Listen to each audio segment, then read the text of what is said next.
네, 안녕하십니까. 저는 메디움은 여성의원 대표 원장 백동훈입니다.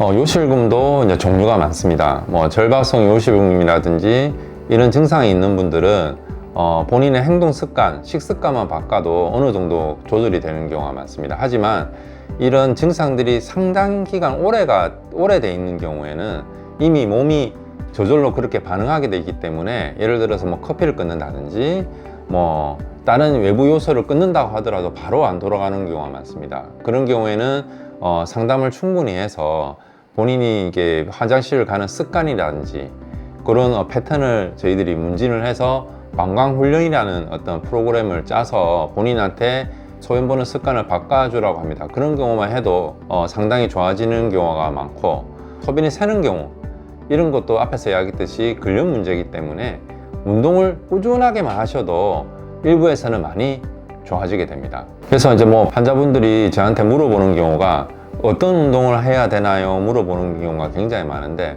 요가나 필라테스 같이 약간 정적이고 코어 근육을 좀 쓸 수 있는 운동을 하라고 설명을 드립니다.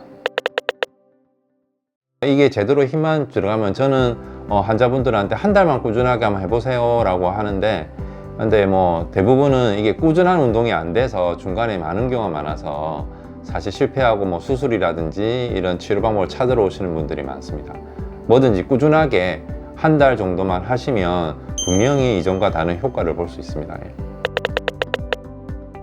일단 근력이 떨어져서 생기는 요실금 같은 경우는 심한 경우는 약물과 상관없이 수술을 일단 진행을 해야 되고, 절박뇨라든지 이런 방광이 예민해져 있는 경우, 방광도 근육 조직이기 때문에 그런 근육 조직을 약간 안정화시킬 수 있는 그런 약들이 있습니다. 하지만 이런 약이 100% 효과가 있는 건 아니고, 또 약 자체가 굉장히 독하기 때문에 장기간 쓸 수가 없어서 일단 이런 경우에는 환자분과 충분히 상의를 하고 약물 치료를 계획을 해야 합니다. 요실금 수술은 과거에는 굉장히 힘들었습니다.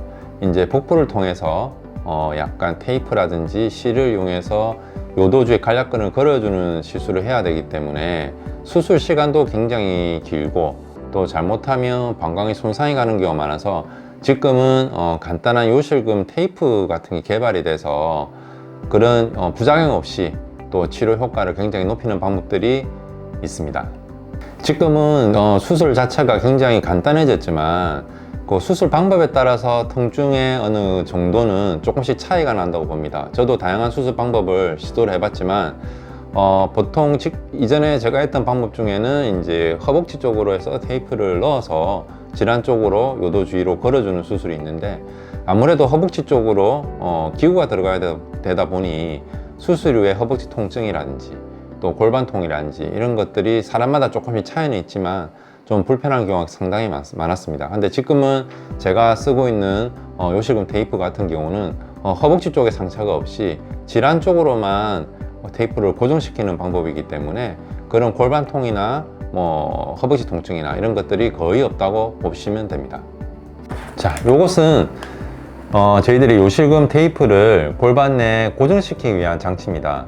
그래서 이런 작은 장치로 질환 쪽에 절개를 해서 테이프를 고정하기 때문에 실제 절개 부위나 이런 것도 최소화가 되고, 여러분들이 고민한 통증이나 이런 것도 크게 없다고 생각하시면 됩니다. 그리고 중요한 거는 이제 요실금 테이프인데, 요것도 역시 한번 뜯어서 한번 보여드리겠습니다. 자, 테이프가 이렇게 생겼습니다.